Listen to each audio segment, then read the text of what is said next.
Lyari transformation project کے جہاں سلسلے میں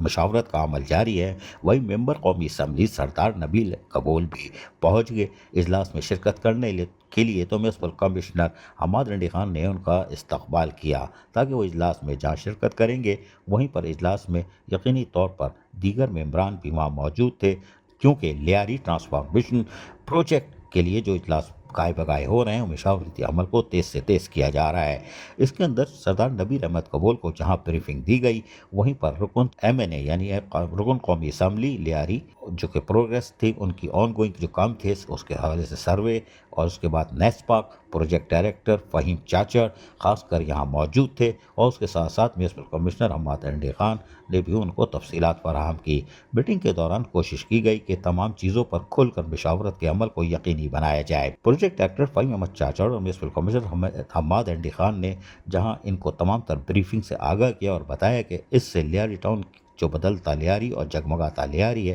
اس کی قسمت جاگ جائے گی، اور یقینی طور پر اس پروجیکٹ سے لیاری میں عوامی مفادات کے مسائل اور ان کے حل کے لیے جہاں پر ہم کوشش کر رہے ہیں، وہیں ان کی تجاویز پر بھی ہر ممکن عمل کیا جائے گا۔ لیاری ٹرانسفارمیشن پروجیکٹ یقینی طور پر لیاری کی تقدیر بدل دے گا۔ یہی وجہ ہے کہ مشاورتی عمل کو تیز سے تیز کیا جا رہا ہے۔ عزیز عارف، KBS بلدیاتی نیوز کراچی۔ ایسی ہی خوبصورت ویڈیوز فیوچر میں حاصل کرنے کے لیے ریڈ بٹن پر کلک کر کے اور بیل آئیکن کو پریس کر کے ہم سب کے سبسکرائبر بننا مت بھولیے۔